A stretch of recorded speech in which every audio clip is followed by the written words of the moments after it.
Sud Radio Berkov dans tous ses états.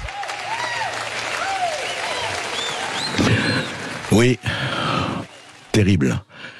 Terrible parce que, vous savez, il y a eu, on en a parlé encore hier, hein, la cérémonie, enfin, dans les écoles pour ce professeur à Arras qui vient d'être égorgé, hein, voilà.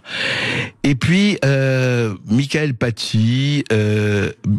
Michael Paty, la sœur de Samuel Paty. Vous savez que ça fait exactement 3 ans jour pour jour que Samuel Paty avait été égorgé par un Tchétchène.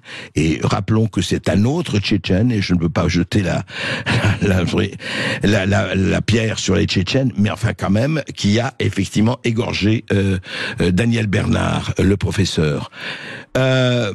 La sœur de Samuel Paty avait demandé le 25 mai dernier à Gérard Larcher et à François-Noël Buffet, respectivement président du Sénat et président de la commission des lois, donc en mai dernier, d'ouvrir une commission d'enquête sur les dysfonctionnements qui ont conduit à l'assassinat de son frère, je rappelle, le 16 octobre 2020.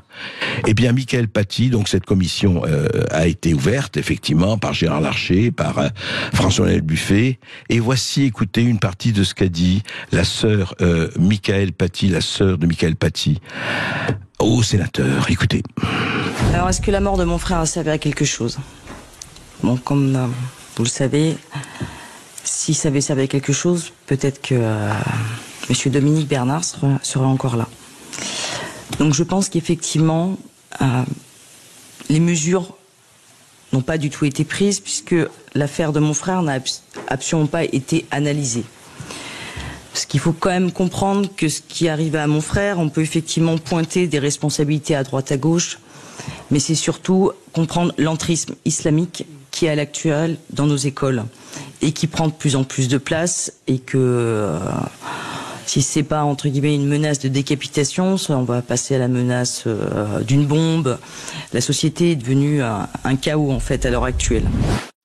Voilà ce que disait Michael Paty, la sœur de Samuel Paty.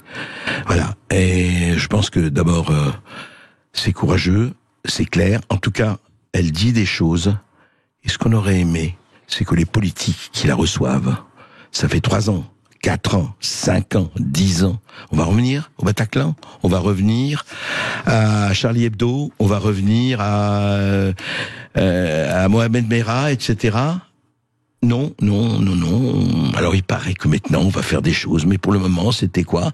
C'était la moquette sous, la poussière sous la moquette, la patate chaude, on se la refile. Mais vous savez, il y a les élections bientôt. Alors les élections, faut faire attention. Faut quand même, faut soigner notre clientèle. Il faut soigner notre fonds de commerce quand même. On va pas faire n'importe quoi. Vous êtes gentils, mais bon, ça c'est pour après. Et oui, quand et jusqu'à quand pour après? Voilà. Ce que disait Michael Paty hier, et effectivement, combien de morts auraient pu être évitées? On peut en parler pendant des heures, mais en attendant, au moins quelques paroles de vérité, quelques paroles fortes, quelques paroles claires ne font jamais de mal.